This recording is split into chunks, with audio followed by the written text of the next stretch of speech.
Good morning, ladies and gentlemen. Welcome to our sixth lecture on the course of Philosophy and Leadership of Occupational Health and Safety. We have covered a number of topics, and if you recall in our previous lecture, and that was lecture 5, we handled topic number 3, where we examined the approaches to managing health, safety, and well-being. And if you recall, in that lecture, I did say that 2 major approaches have been adopted by various organizations and, of course, governments and international agencies. These approaches fall into 2 categories. One, which is the hard or regulatory approach, and then number 2 is the soft, or what we call the non-binding voluntary approaches.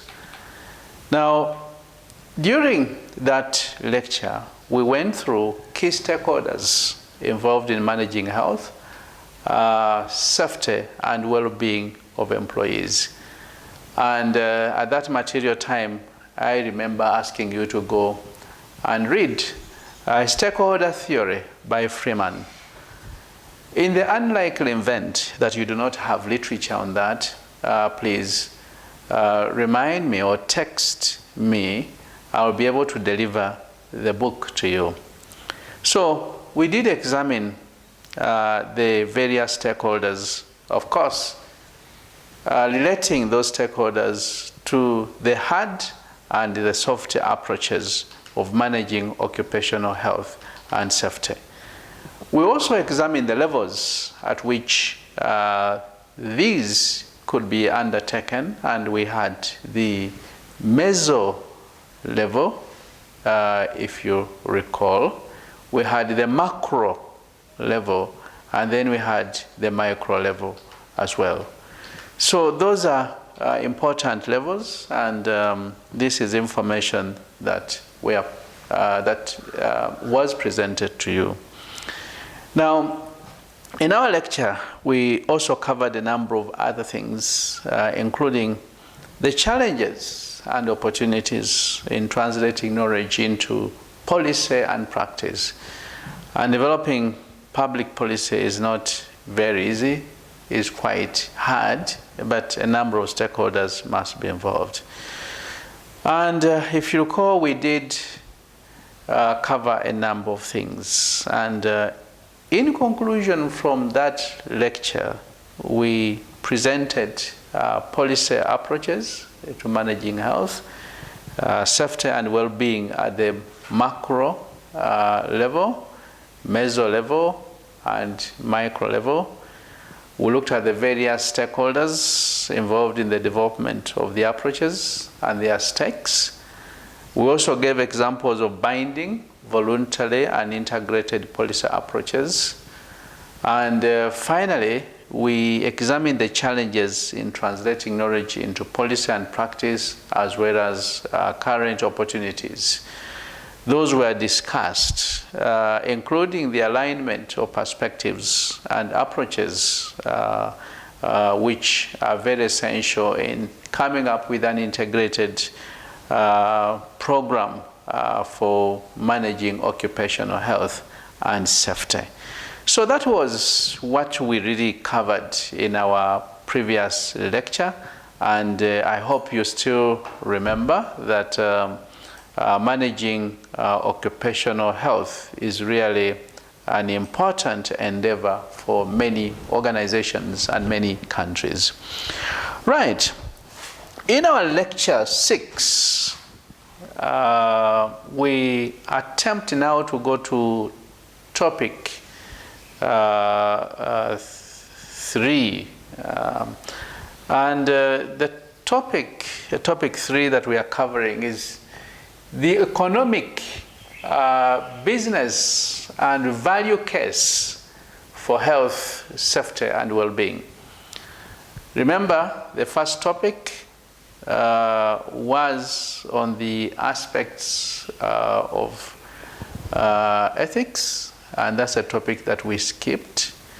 And we went straight to our second topic that was talking about the nature of work and the various and the changing workplace. Then we went to our second topic that I have just taken you through in summary, where we look at ways or approaches of managing. And we want to present the economic case. We want to present the business case, and we want to present the value case for health, safety, and well-being, because not many people do appreciate that we need to examine these things. So, in our topic 3, which is covered now in lecture 6, right, we examine the economic, business, and value case for health, safety, and well-being. Now, the wisdom of every culture teaches that health is wealth. In almost every culture throughout this planet Earth teaches that if you want to be wealthy, then you need to have a health group of people or citizens. So every wisdom teaches that health is wealth. You need also to appreciate the fact that our health as employees is predicated on our wealth, and it is widely acknowledged that for you to add economic value, it is necessary to add years of healthy living. If you can achieve that, then you can talk about wealth. So you need to add years of healthy living. Otherwise, if you have a population that is not healthy, then you cannot achieve results at the end of the day. So the wealth of a nation depends on the stock or the health of the citizens of that particular country. So, throughout the world, most adults spend most of their waking hours at work. So you wake up, leave your home, and you go to the workplace. So if you look at the time that you spend at the workplace and the time that you spend at home, you discover that almost 90%, I don't know, that could be an exaggeration because you also have the other part of the night. But there are those who work at night too, those who work in 2 shifts, morning and evening. But anyway, if you work only 1 shift during the day, and you are talking about 12 hours out of the 24 hours, you are talking about 50% of your time. But the other time, of course, you spend it at home sleeping and not doing any sensible productive work, but just resting, because your body needs to rest anyway. So, throughout the entire world, most adults spend most of their waking hours at work. Now, while at work, then a number of things take place, right? And that's why we implore employers to come up with a safe and productive environment for the employees.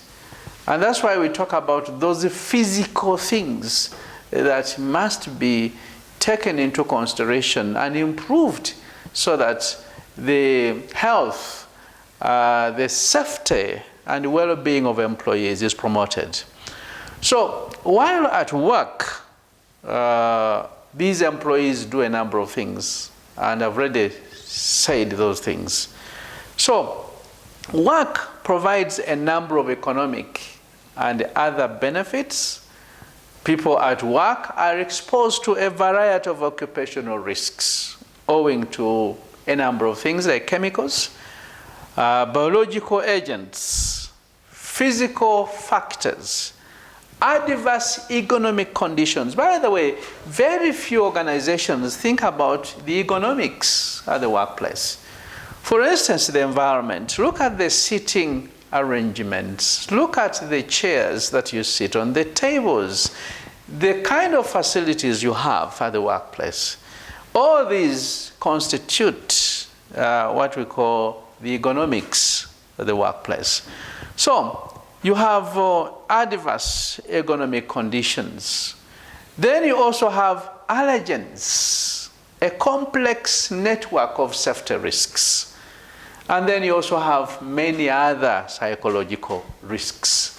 So the working environment and the nature of work itself are both important influences on the health, on the safety and well-being of employees.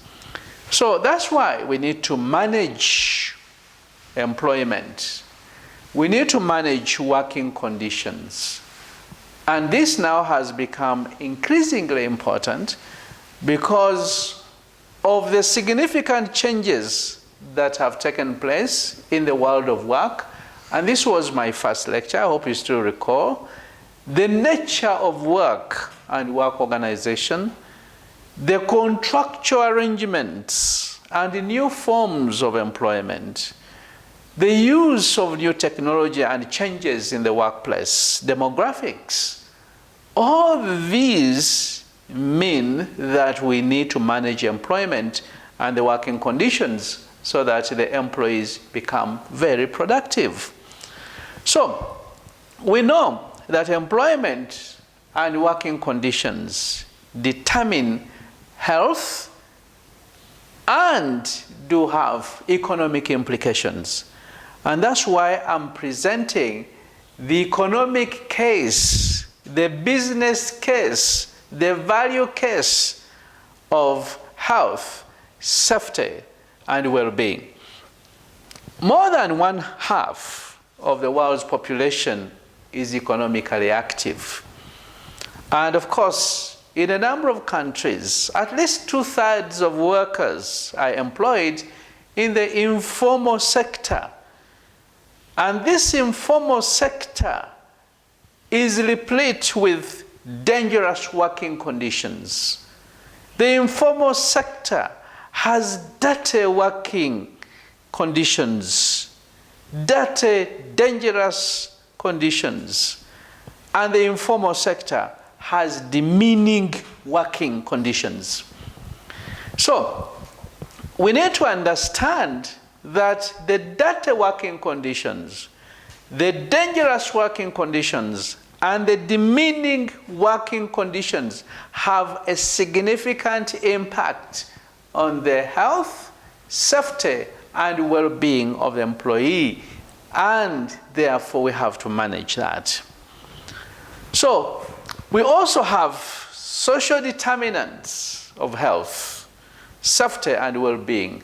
Now, these social determinants of health are functions of the circumstances in which people live, in which people work, in which people grow, and in which people are largely shaped by the distribution of resources and power.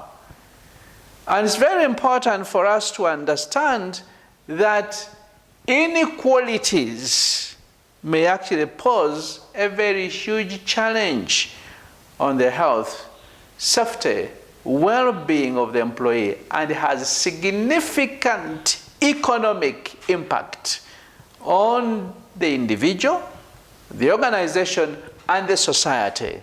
And those are the things that I want to articulate in this lecture. If we do not articulate everything, then we'll be able to return in our next lecture, which is the 7th lecture, and cover those things. Now, these social determinants are closely linked to environmental risk factors, such as employment and the working conditions, issues of water and sanitation, and issues of healthy lifestyles. Lifestyle is an important concept that we need to think about and also undertake research in our environment and try to understand how the health, how the safety, and how the well-being of the employee can be affected by lifestyle. Remember, health is wealth, and that's where we started. And that is really a dictum that you will find in almost every society, every community, and every culture. Employment and working conditions can have a direct economic impact on the worker. It can have a direct economic impact on the organization and the society. And these are important things that we need to understand. Now, the impact may not come up at that material time. The impact may surface possibly days, weeks, months, and possibly decades later. So it may not surface at that material time. Let me just take an example of people who come into contact with asbestos sheets. You may not get sick today, you may not get cancer today, but certainly with the time, 2, 3, 4, 5, 6, 7 years later, we may see the health-related aspects of asbestos. Take an example of excessive work demands. You may not see the impact today, right? Today, you enjoy it, and you may even start bragging, and you tell the other fellow employees that my boss actually likes me because he has given me more work than the rest of you. So you may seem to be the darling of the boss, the darling at the workplace. Right, that's okay, and it's good for you to work because that's why you applied for a job, and that's why you are given a job. And you signed a contract with the employer. But let me say this, right? Whereas that is very correct, right? The boss has given you work and you think you are the darling, and that's your perception of reality. That is your philosophical basis of the workplace. I can assure you excessive work demands may lead to a depression. Excessive work demands may have psychosocial related ailments, and these will take time to surface, but certainly they will surface.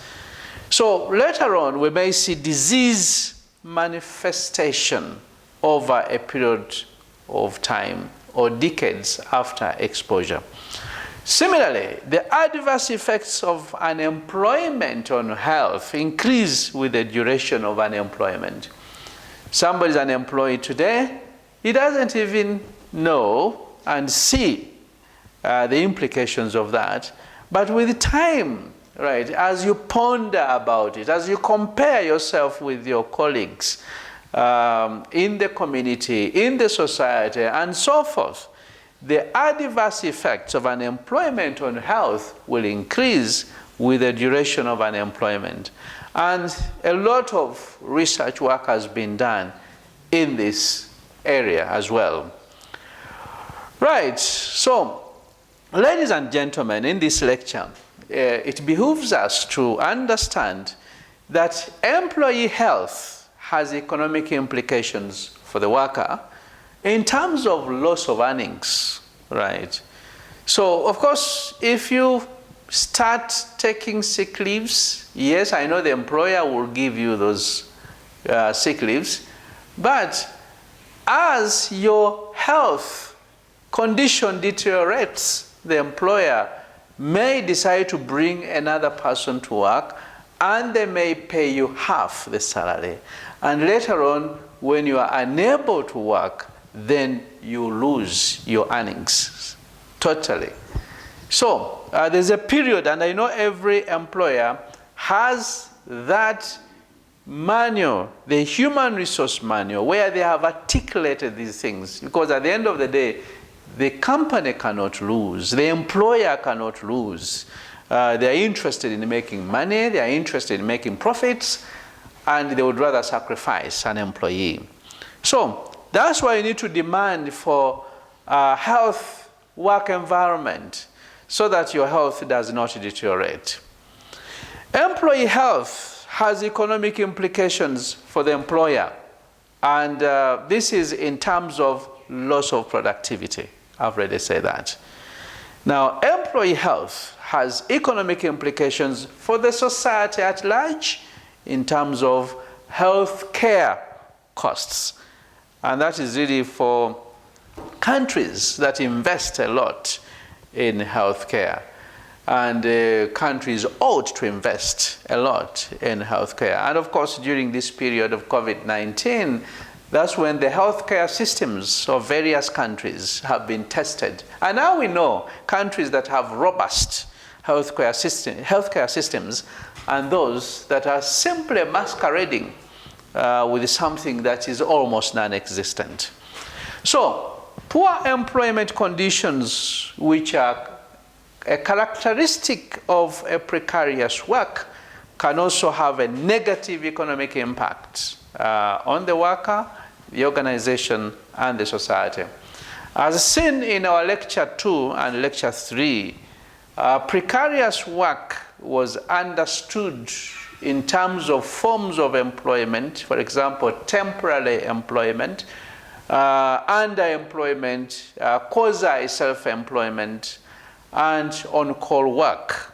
And all those are related or associated with a disadvantaged status in the labor market, and also low wages, and also associated with job insecurity, as well as exposure to unsafe and hazardous working environment and conditions.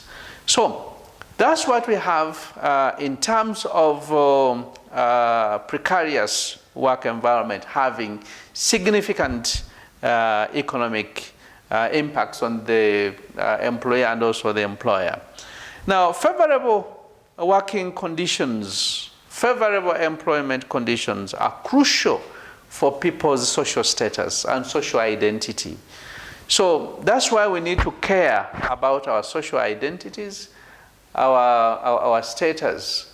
Now, if you do not think about these things a little bit early and articulate what these things mean to your life, then these will have economic implications to you as an employee, to the employer, and the community at large. Now, threats to social status due to job instability or job loss, again, affect health and well-being via several health-related behaviors and psychophysiological changes in the individual. So we need to rethink and improve the health and longevity of the poor. We need to improve the health and longevity of the employees. And this is a fundamental goal of economic development as well as human development, which is characterized by improvements in the human well-being. So human well-being is an important area that must be tackled by every concerned individual, employer, and employees. Now, the linkages of health to poverty reduction and to long-term economic growth are powerful.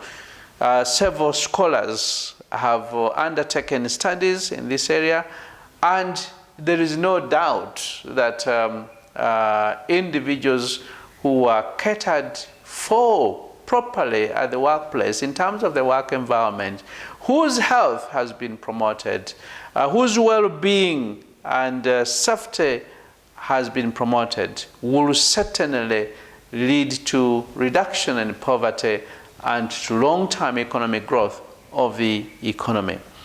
However, at this material time, I want to say it is not acceptable for employers to derive competitive advantage through cost minimization in the areas of health, safety, and well-being of employees, because this could lead to further increases in occupational diseases, including non-communicable communicable diseases and work-related injuries, further propagating the poverty cycle.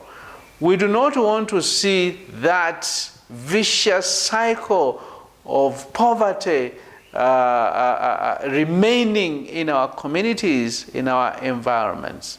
So the risks and the hazards associated with work are largely experienced by, but not confined to, low-income groups such as women, children, and minorities. And in our environment here, in Uganda specifically, you've got two sectors, right? You have the formal sector and the informal sector.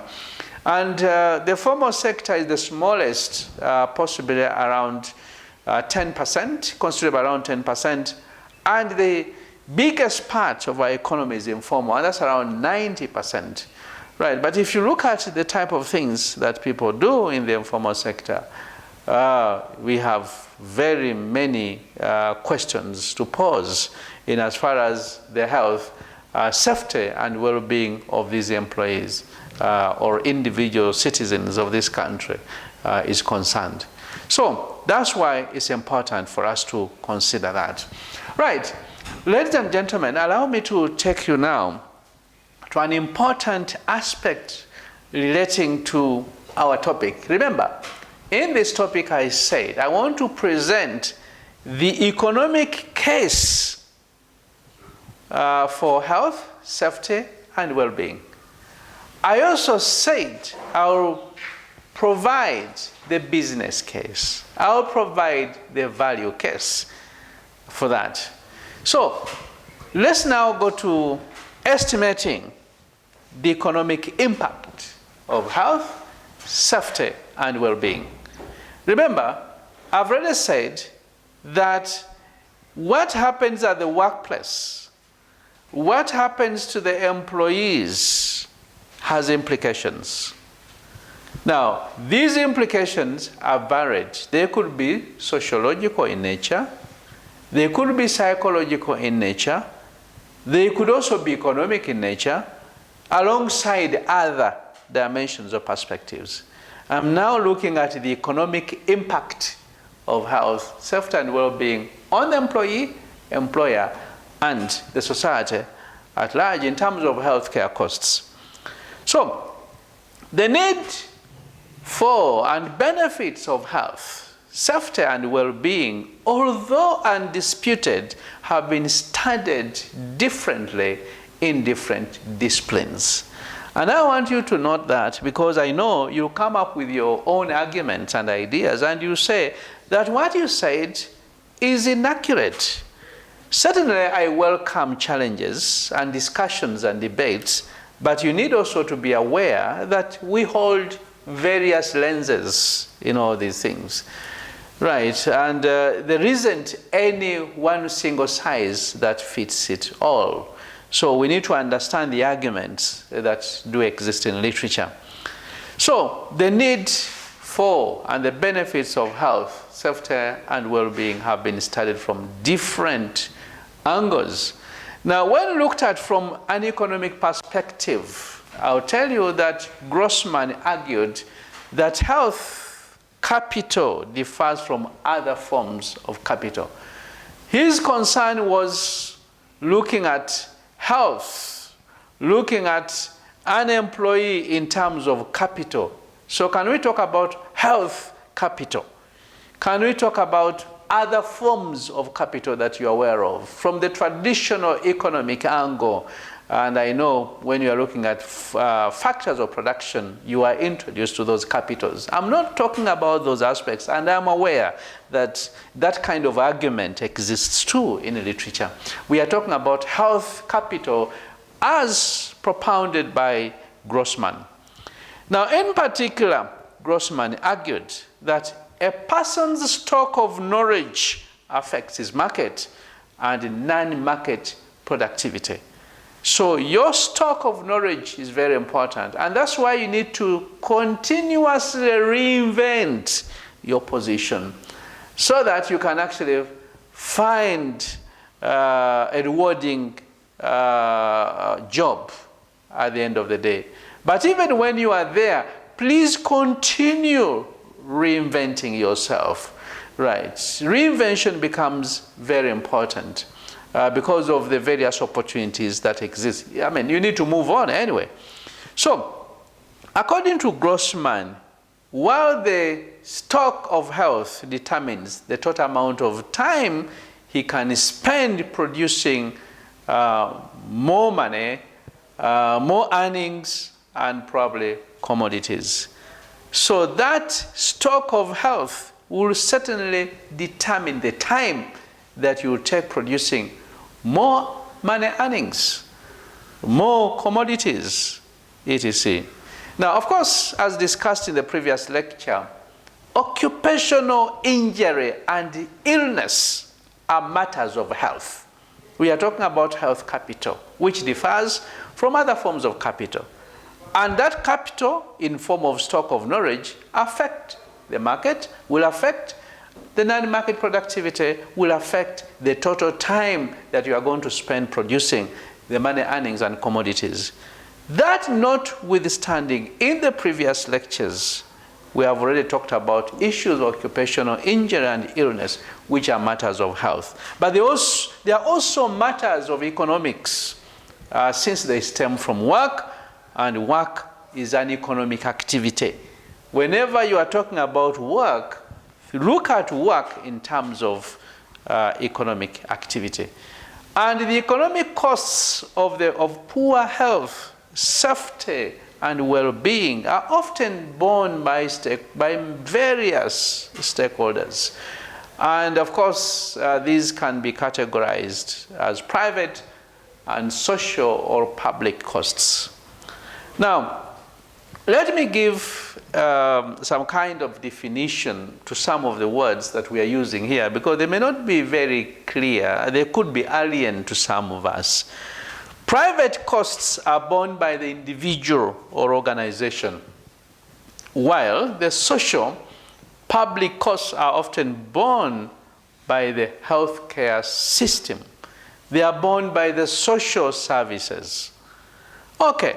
Let me provide a brief overview of the key components and methodological considerations underpinning studies examining the economic impact of health, safety, and well-being.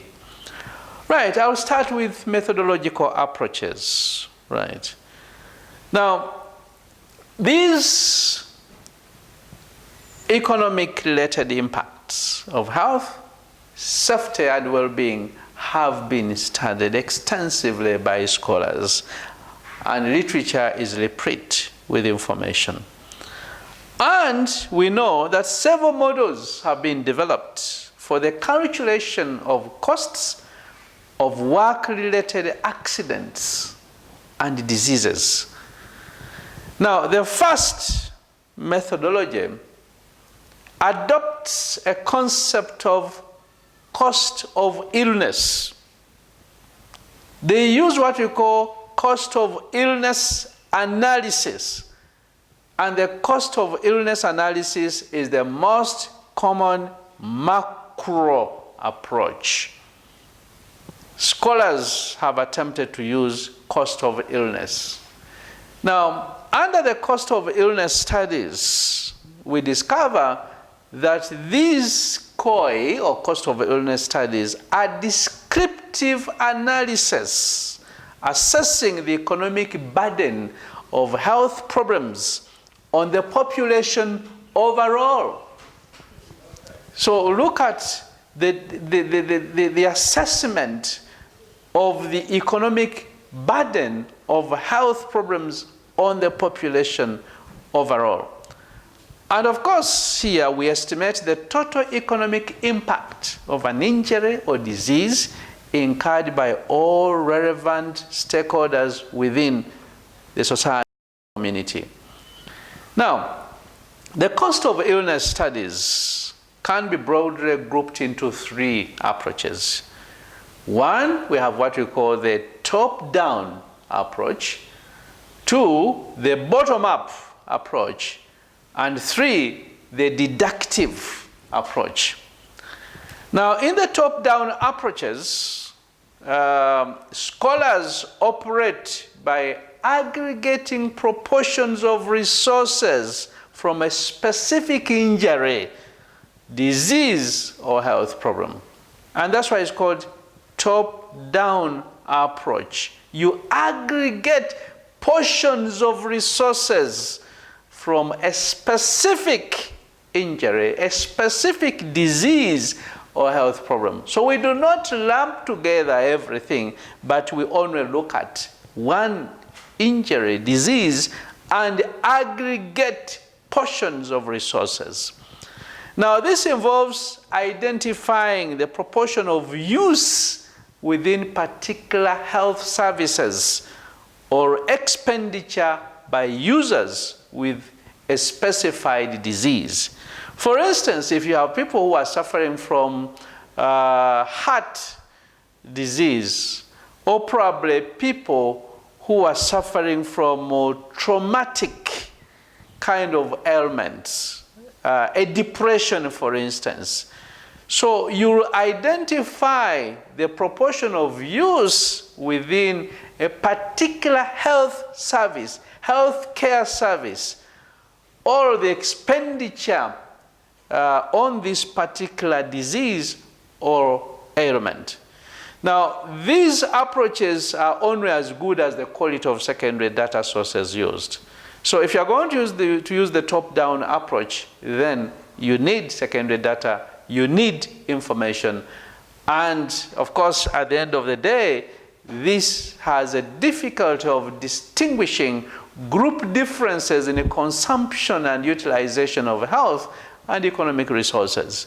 There are those who never even go to the health, they never go to the clinic, right? They never approach any healthcare system or service, but they are there at the workplace working, and you have a population of workers that is sick, but you are not really aware that the employees are sick, right?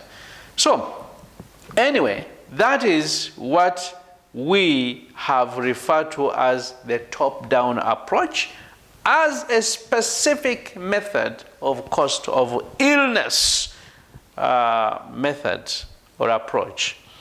Right, let's go to the second one that we call the bottom-up approach, right? Now, this bottom-up approach, ladies and gentlemen, takes the estimated cost per case of work. Remember, we estimate the cost per case of work-related injury and ill health. Right. So it's very important here to try and estimate the cost per case of work-related injury or a case of work-related ill health. And we try to extrapolate that to the national level. And that's why we call it the bottom-up approach. You start from down, but at the end of the day is to come up with a model that describes what seems to be happening at the regional level and the national level or country-specific level. So that's what it is. Take the estimated cost per case of work-related injury and ill health and extrapolate it to the national level. Now, in this instance, ladies and gentlemen, medical expenditure and loss of productivity are costed per person.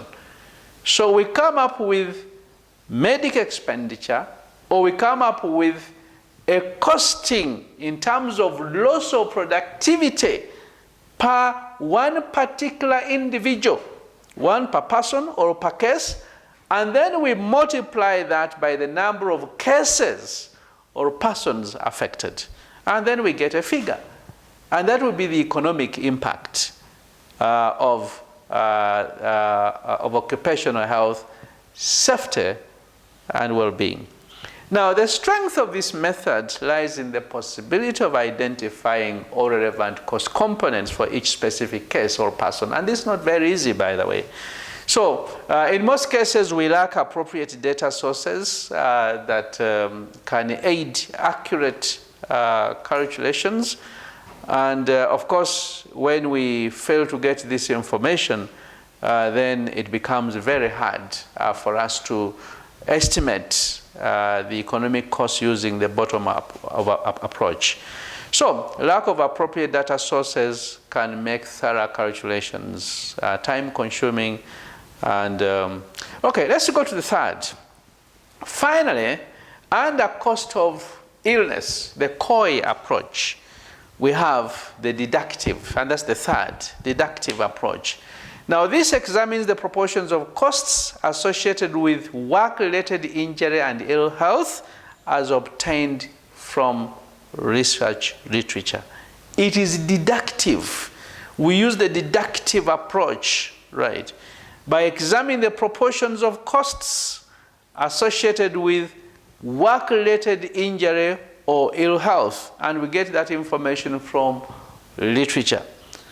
And we apply this to a total estimate of work-related illness or productivity. Let me give you an example. If we discover that at the workplace, depression is thought to constitute around 10% of the total cost of work-related ill health, right? That's a hypothetical figure, right? If we really think about 10%, and we discover that the total cost of work-related ill health at the workplace, right, or at the global level is estimated to be, let's say, 100 billions, right? So, depression, which is about 10%, it will be 10% of the global figure of 100 billions, and the estimated cost of depression will therefore be around 10 billions, right? And that's how you can actually estimate that figure, and that would be the economic impact.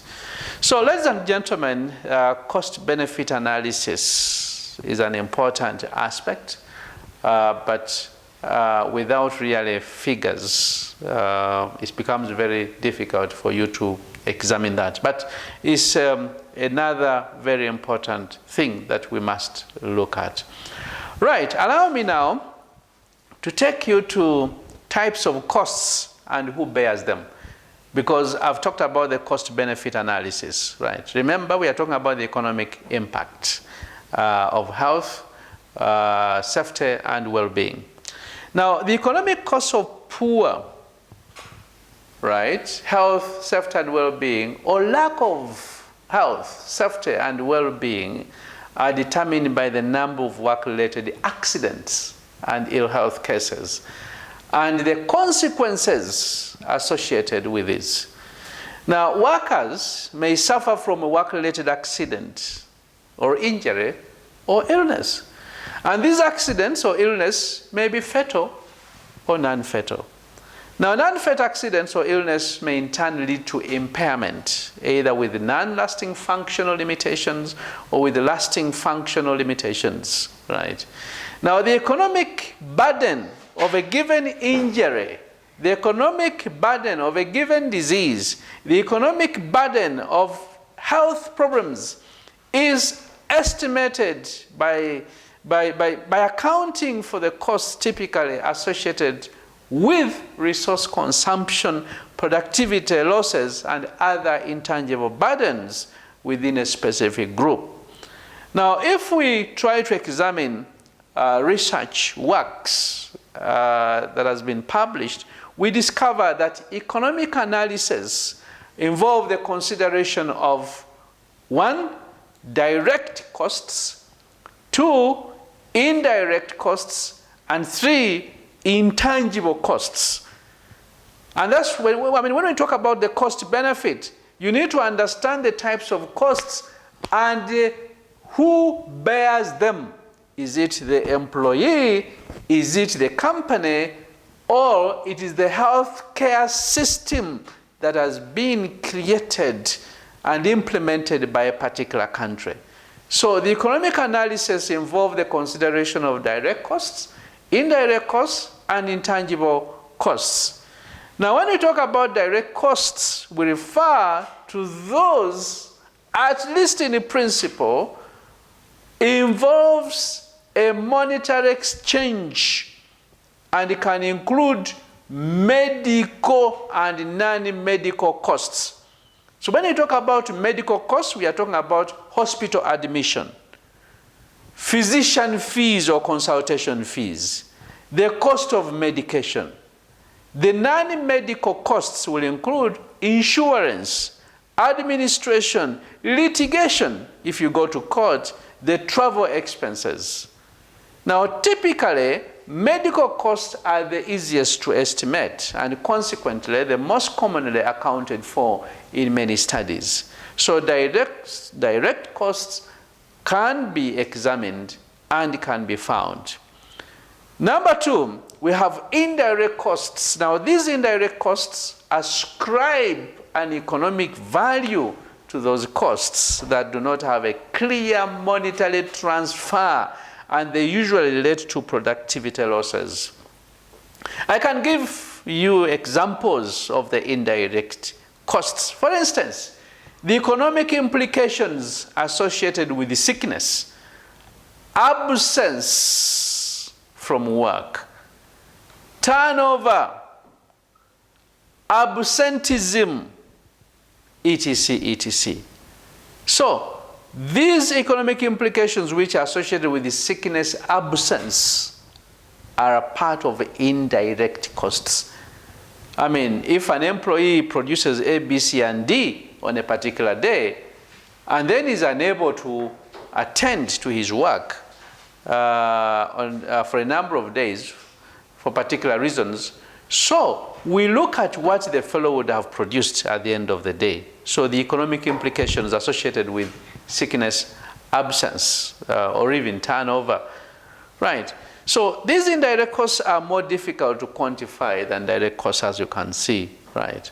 And the two most common ways to estimate indirect costs are the human capital approach and the friction cost method. I'm sure you are very familiar with these two approaches, the human capital approach and the friction cost approach. Now, the human capital approach, if you're going to use this technique, then wages are generally used as a proxy measure of work output, because that's what we see.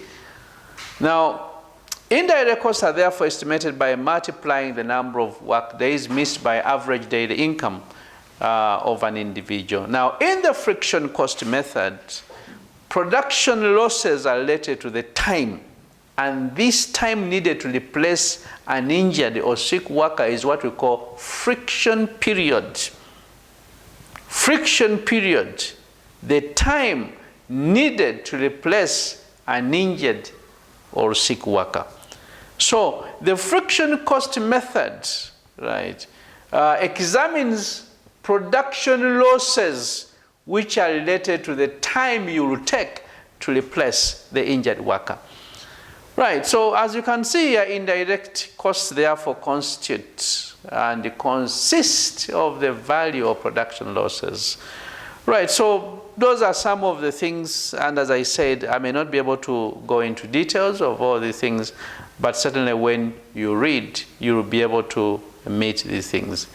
Right, as I prepare to pause a little bit, ladies and gentlemen, allow me to take you to specific costs, what I will call economic costs of work-related accidents and ill health by perspective and type. Again, I'll just give you examples. I cannot cover everything in the interest of time. So, in this case, we can look at the stakeholder. I'll give you a stakeholder. Then I will articulate the productivity costs, then articulate the healthcare costs, then look at the quality of life losses, and then administration costs and insurance costs. Right, let's look at an example of workers and families as stakeholders. Right, in terms of productivity costs, we have what we call loss of present and future income, right? Certainly, families will suffer because they will not get the present income, and they may also lose future income. Now, in terms of healthcare costs, we've got what we call the direct and indirect medical costs. And I've already talked about those direct and indirect medical costs, right, in terms of admission, in terms of litigation, and so forth. The quality of life losses, right, will be in terms of the physical pain and suffering that the employee is going to endure over time. In terms of administrative costs or administration costs, we've got cost of time, claiming benefits, and of course waiting for treatment. And then insurance costs, you have compensation payments. So that's just an example, right? Let me give you a second example, and then the rest will be examined by you during your free time. Let's look at the employers. Right, for the employers, generally speaking, productivity costs, right, will include, for instance, sick payments, production losses, production disturbances, damaged equipment, etc., etc. Right, of course, in the interim now, I may not really think about the healthcare costs and the quality of life losses, but in terms of administration, it's quite clear that we shall have administrative and legal costs, cost for reintegration and reschooling of the disabled workers, and of course, in terms of claims or insurance, you have impact on insurance premiums. So you can extrapolate economic costs of work-related accidents and ill health by perspective and type. And that's what I could do, think about and think of in the interim. Ladies and gentlemen, allow me to end my lecture here, and I'll return later on in the course of the week to try and address the economic impact of health, safety, and well-being. Remember, we've been talking about the business case, the economic case, and the value case for health, safety, and well-being. And we've looked at the various approaches to estimating costs and the economic impact this has on the employer, on the employee, and the society, and the community. So next time when I come back, I will continue with the same, but my interest will be in the economic impact, but establishing the materiality of health, safety, and well-being, and I will conclude my topic 3 then. Thank you very much for being with me and attending this lecture, and I hope I've carried you along the lecture and I didn't lose any one of you. But in the unlikely situation or case that we were not together, we'll have an opportunity to engage in a discussion and follow through. Well, I wish you a nice time. I wish you a nice day. Stay home and stay safe. I wish you the best. Good day. Bye.